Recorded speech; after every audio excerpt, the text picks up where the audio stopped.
इंसान की लाइफ में जब बुरा टाइम आता है ना, तो उसके पास में 3 ऑप्शन होते हैं। पहला ऑप्शन होता है कि उदास हो जाओ, रोते रहो, जो कि बहुत सारे लोग करते हैं। दूसरा ऑप्शन है कि जीना सीख लो, ये भी करते हैं काफ़ी लोग करने वाले। और तीसरा ऑप्शन है कि जीने के साथ साथ ना एक लक्ष्य भी सेट कर लो अपना। थोड़ी तकलीफ होगी, लेकिन उसके बाद ज़िंदगी बड़ी मज़ेदार होगी, क्योंकि तकलीफ़ों में जब इंसान कुछ बड़ा सोचता है ना और उसके लिए मेहनत करता है, तो फिर वो इतिहास रच के ही मानता है। ये काफ़ी कम लोग करते हैं। आज हम इसी टॉपिक पे बात करेंगे। इस धरती पर हर चीज़ हमें कुछ ना कुछ नया सिखाती है। बाज जब बहुत ऊंचाई पे उड़ रहा होता है ना, तो उसका फोकस अपने शिकार पर होता है। जो बहुत ऊंचाई से ही अपने शिकार को तय कर लेता है कि भैया मुझे इसका शिकार करना है। समुद्र पे है, धरती पे है, कहाँ पे है, वहां पे मुझे इस शिकार को पकड़ना है। बहुत तेज नजर होती है उसकी, और फिर वो समुद्र में डुबकी लगाकर अपने पंजे में शिकार को कैद कर लेता है। ठीक वैसे ही इतिहास रचने के लिए आपको अपना फोकस अपने दर्द से हटा के अपने गोल्स पर टिकाना होगा। आपका टारगेट आपको बदलना होगा। अपनी मुसीबतों से, अपने दर्दों से हटा करके किधर करना है? अपने गोल्स की तरफ। आपने कितनी बार सुना होगा कि उतने पैर पसारिए जितनी बड़ी चादर हो। यही सीखते आए ना हम लोग आज तक। पहले तो उस बंदे को पकड़ के लाओ यार जिसने इतनी छोटी चादर बना दी, और फिर चादर को बड़ा करवाओ, और फिर अपने पैरों को आराम से लंबा करके सो। अगर इतिहास रचना है तो पैरों को फोल्ड मत करो, बल्कि अपनी चादर का साइज बढ़ाओ। जितना मन करे उतनी चादर बनाने की औकात होनी चाहिए। कहने का मतलब है कि डू नॉट लिमिट योरसेल्फ। आप लिमिटेड वर्जन नहीं हो, आप लाइफ टाइम अनलिमिटेड वर्जन हो। इस बात को समझिए। और आप अपने आप को लिमिटेड वर्जन क्यों समझते हो? क्योंकि आपको ऐसा समझाया गया है कि आपको ऐसा समझना है। जितनी हैसियत हो उतने ही सपने देखने चाहिए, ये आपको सिखाया गया है। और किन लोगों ने सिखाया है? जो खुद अपने आप को लिमिटेड मान के अपनी जिंदगी जी रहे हैं, जो खुद छोटे छोटे मतलबों से भरे हुए हैं। अगर एक शेर को बचपन से खिचड़ी खिलाओगे ना, तो वो शिकार करना कभी नहीं सीख पाएगा। शिकार करना आता भी तो भूल जाएगा। वो भूल ही जाएगा कि भाई वो शेर है। लेकिन अगर आप उसको ये बोलोगे बचपन से ही कि तुझे एक दिन इस जंगल पे राज करना है, तुझे जंगल का राजा बनना है, क्योंकि तू शेर है, शेर का बेटा है, और सबसे बेहतरीन शिकार करना है तेरे को, तो फिर वो अपना असली रूप दिखाएगा। इतिहास रचने के लिए आपको अपने आप से 2 सवाल पूछने चाहिए। पहला ये कि आप जी क्यों रहे हो, किसके लिए जी रहे हो, क्या करने के लिए जी रहे हो, क्या करने के लिए जी रहे हो, क्या आपकी लाइफ में कोई मकसद है।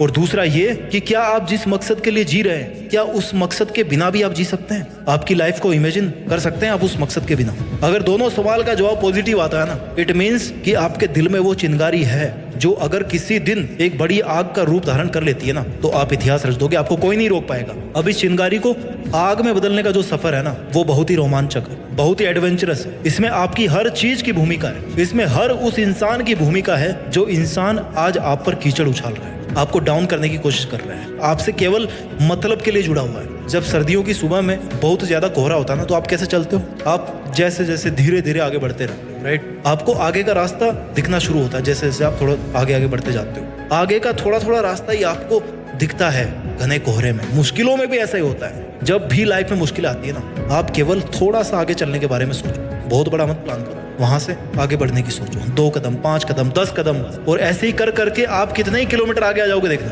अपनी उदासी के बादल को हटा के खुद के वजूद को साबित करना पड़ता है। जितने खूबसूरत आप है ना, उतनी ही खूबसूरत आपकी जिंदगी है, उतनी ही खूबसूरत आपकी मंजिल है, और उतना ही खूबसूरत है आपका मुश्किलों से लड़ना। और वो मोमेंट सबसे ज्यादा खूबसूरत होगा जब इस लाइफ में आपकी लाइफ होगी, आप होंगे, और आपके पास अपनी जिंदगी की वो मंजिल होगी जिसको आप पाना चाहते थे। जीते जी अपने आप को अपनी मंजिल के पास देखना, मंजिल के ऊपर देखना, जहां पर आप हमेशा होना चाहते थे। इस मोमेंट का मजा कुछ और ही है। जिंदगी समय के सामने बहुत छोटी है, लेकिन फिर भी इस छोटी सी जिंदगी में अगर चाहो ना, तो एक वो कहानी लिख सकते हो जो बहुत लंबे समय तक चलने वाली होगी। मूड आपका कभी नहीं करेगा काम करने का। हमेशा आपका शरीर कहेगा यार थोड़ा और आराम कर ले, बाद में कर लेंगे, है ना? खाली तुम ही हो जो रोक रहे हो अपने आप को।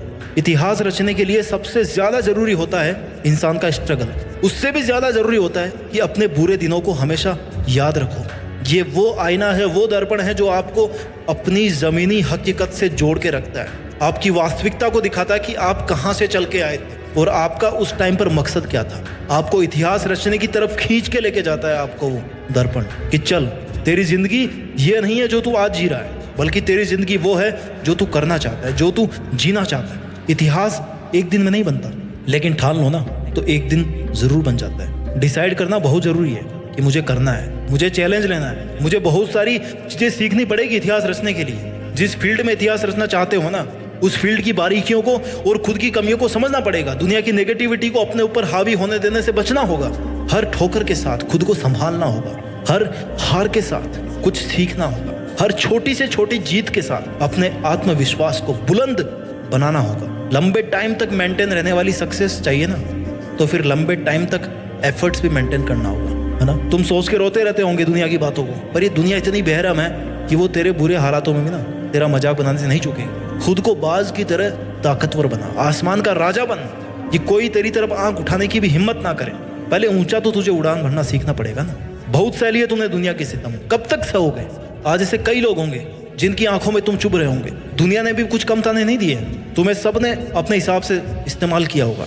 सबने तुम्हारे अच्छे होने का फायदा उठाया होगा, और जब तुम्हारी बारी आई ना तो सब इधर उधर भाग गए होंगे बहाने मार के, अपनी मजबूरियां बता के। अभी बता, तू दुनिया से कब तक धोखा खाता रहेगा यार। पहली बार धोखा खाना गलती हो सकती है, लेकिन दूसरी बार धोखा खाना तुम्हारी बेवकूफ़ी है। If you have the power to think then you also have the power to achieve it. ये यकीन दुनिया तुझ पर करे या ना करे, लेकिन तू खुद की मेहनत पर जरूर कर, प्रैक्टिस कर, और तेरे बनाए गए रूल्स के साथ जीना सीख। अपने स्वाभिमान के लिए लड़। किसकी है ये जिंदगी? तुम्हारी ही है ना। सक्सेस को हासिल करना तुम्हारा हक है। ये तेरी जिम्मेदारी है कि तू अपना हक और जिम्मेदारी दोनों को अपने हाथ में थामे रखे। तुझे अपने पैरों की जंजीरों को तोड़कर खुद में एक जिंदा पतंग बनना है। तुझे अपने लिए आवाज उठाना है। अब इन सब मुश्किलों से तेरी आजादी का समय आ गया, तो अब तू क्यों बैठा है? कौन आएगा जो तुझे उजालों में लेकर के जाएगा? कब तेरा सही समय आएगा? It's only you my dear. जिद्दी बन के इतिहास रचना है। तुझे तो अपने अंधेरे रास्ते खुद ही रोशन करने होंगे, और अब वो समय आ भी गया है। तो तू कब तक चुप रहेगा? इतने दिन भले ही झुकना तेरी मजबूरी थी, लेकिन अब फिर से झुकने का शौक मत पैदा कर। तू एक पहाड़ है जिसको कोई कैसे झुकाएगा। तू एक समंदर है जिसको कोई कैसे सुखाएगा। तुझे क्या जरूरत है जमाने के साथ की? तू तो खुद में एक दबंग आवाज है। तेरे हर एक आंसू को एक नई उमंग बना। जानना चाहता है तेरी औकात कितने दर्दों से लड़ने की है? जितने दर्द, जितनी मुश्किलें शायद इस दुनिया में होगी भी नहीं। अरे तू सागर से भी ज्यादा गहरा है। फिर दुनिया के द्वारा फेंके गए कंकड़ से तुझे क्या फर्क पड़ता है? अरे तू ऐसे कब तक बैठा रहे? चल उठ, जिद पकड़, और जिद्दी बन के इतिहास रच। तूने चाहे कितने ही जुल्म सहे हो लाइफ में, लेकिन याद रखना, every ending is a fresh new beginning. तुझे उम्र चाहे छोटी मिले, लेकिन अपनी मेहनत से जिंदगी बड़ी बना ले। अपनी मंजिल को निहार ले और खुद को निखार ले, और बन जा एक सितारा तू भी, जिससे तू हमेशा के लिए जिंदा रहे। तूने जिंदगी की बहुत एग्जाम दे ली। जिंदगी की हर एग्जाम में तू हारता आया है, लेकिन अब तेरे घावों पर मरहम लगाने का समय आ गया। अब तेरे खड़े होने का समय आ गया। अब सर उठाकर जीने का टाइम आ गया। सब कुछ सहन करके पत्थर बनने का समय आ गया। पत्थर की तरह खुद को तराश कर मूर्ति बनाने का समय आ गया। अब तेरे मुस्कुराने का समय आ गया। अब खुद को जोड़ने का समय आ गया। अब तेरे पसीना बहाने का समय आ गया। चल उठ, खड़ा हो। अब तेरे दुश्मनों को रुलाने का समय आ गया। उठ, अपना काम कर, मेहनत करके जिद्दी बन के इतिहास रच।